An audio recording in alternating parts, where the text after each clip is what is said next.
Owner sir இருக்காரா? வாங்க மாப்பிள, வாங்க மாப்பிள. ஓனர் சீட்ல உட்கார. ஓனர் சீட்ல தான் உட்கார்ந்து நீங்க. வாங்க. ஏன்னா டக்கு ஓனர் சீட்ல உட்கார்ந்தீங்க. ஆமா.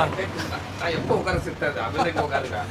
நான் வரட்டோம்னு எப்பயுமே வந்தா நம்ம கடைக்கு வந்துட்டு மாப்பிள வந்து ஸ்பெண்ட் பண்ணிட்டு தான் போவாங்க. ஆமா. இங்க வந்துருக்கு. இப்போ அங்க ஊருக்கு போவேன். ஊர்ல போய் இருப்பேன். ஊரை விட்டு திருப்பி சிட்டிக்கு வந்துச்சுன்னா நேரம் இங்க வந்துருவேன். அது எங்க வீட்டுக்கே தெரியாது நான் எங்க இருப்பேன். ஆமா. அப்ப அங்க இல்ல அப்படின்னா போன் எடுப்பாங்க, வெயிட் பண்ணாரு, இங்கதான் இருப்பேன். இங்க வந்து உட்காந்து தெரியாது. சில பேர் கஸ்டமர் வாங்க, நான் வாழ்க்கையில செல்ல நோண்டிக்கிட்டே இருப்பேன். நான் வாழ்க்கை பார்த்துட்டே இருப்பேன். எல்லாம் கேட்பாங்க. இவன் என்ன பண்ணி போன் பேசிக்கிட்டு டவர் கிடைக்கும் வெளியே போயிருக்கான். டக்குனு சைஸ்னாலும் கேட்பாங்க. பாருங்க அப்படின்றது சில பேர் தெரியும். என்ன சார் ஒன்றும் இல்லைங்க, பாட்டு என் ஃப்ரெண்டு கிடந்தாங்க, நான் சும்மா வந்து பாட்டு பாடணும். அவங்க பயங்கர ஒரு சந்தோஷம், எதிர்பார்க்கவே மாட்டாங்க. நாங்கள் மாப்பிள்ளைக்கு நொங்குன்னா ரொம்ப பிடிக்கும், அதனால நொங்கு மட்டும் வாங்கி இருக்க வேண்டது சார். நீ சாப்பிட்டு பாருங்க, சூப்பராக. அவன் இல்லை, அதனால சொல்கிறேன்.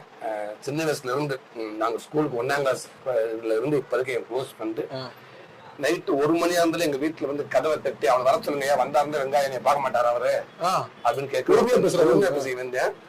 எனக்கு எந்த உதவியும் எனக்கு கேட்டதே இல்லை. அதுக்கு நான் சில இடங்கள்ல அவன் குழந்தைக்கு எல்லாம் கேட்பேன். நான் ஏதாவது வேணுவேன், தேவைப்பட்டா வாங்கிக்கிறா போதுமா அப்படின்னாலும் நான் நிறைய கேட்டேன்.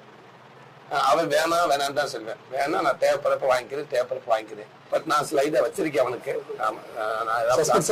சில சஸ்பென்ஸா வச்சிருக்கேன் அவனுக்கு. நான் என்ன பண்ணணுன்ட்டு கண்டிப்பா அதை நான் பண்ணியிருக்கேன். நம்ம அம்மன் ஹோட்டலுக்கு ஸ்டாப் எங்களுக்கு சில எல்லாமே இருந்தேன்.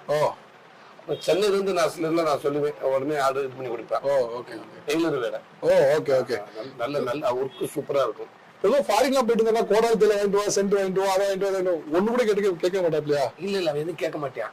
அவருக்கு என்னன்னா இப்ப சப்போஸ் படத்துக்கு வந்தேன்னா இங்க வந்தா கேட்பேன், வரையா படத்துக்கு போ அப்படின்னு சொல்லுவேன். அப்படி கரெக்டாக டைம் அமையாது. விடுதலை மட்டும்தான் அவங்க கூட போய் பார்த்தோம். அது அப்படின்னு தனியா போய் பார்த்து இப்ப கடைக்கு வந்தே இல்லை, இங்க இருந்தா போய் வாடா போலாம் அப்படின்னு சொல்லிட்டு நேரம் போயிட்டு பைக்லயே அவன் ஹெல்மெட்டை கொடுத்தேன். ஹெல்மெட்டை போட்டுக்கிட்டு நாங்க அதுக்காக போய் படம் பார்த்தோம். இப்படிப்பட்ட நண்பர்கள் அமைகிறது ஒரு வரம் தானே. ஏன்னா தேவைக்குன்னு நினைச்சு போற இடத்துல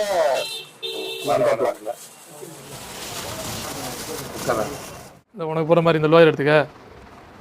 சரி மாப்பிள்ள, இது ஓகே பண்ணு. உங்களுக்கு ஓகே ஷர்ட் அவங்க டி-ஷர்ட் கொடுத்தா இந்த எடுத்துறேன். எவ்வளோடா? வேணாம் விடுறா மாப்பிள்ள. டேய் வேணாம்டா விடுறா. நட்பு வேற, இது வேற, பிசினஸ். பரவாயில்ல விடு. நோனும் அதெல்லாம் காசு எடுத்து எவ்வளோன்னு சொல்லு. சரி அப்பனா போன வட்டம் வந்து எடுத்துட்டு போனில 2க்கு அதுக்கும் சேர்த்து காசு கொடுத்து. அவன் கொடுத்தா அப்படி சேர்த்து ஒண்ணு கொடுக்காம போ, இல்லாட்டி கொடுத்தா சேர்த்து கொடு. வந்து மாட்டிக்கிட்டேன். உண்மைக்கு நான் கொடுக்கலையா? கொடுக்கல. நான் கொடுக்காம தான் போவேன். ஆனா நீ திருப்பி கேட்டு வாங்கிட்டு இல்லையா? இந்த வட்டம் வந்து வாங்கிக்கலாம்னு விட்டுட்டு நான். 75 ரூபாயா? ஆமா 75 ரூபா 50 காசு. அவ்வளவுதானா?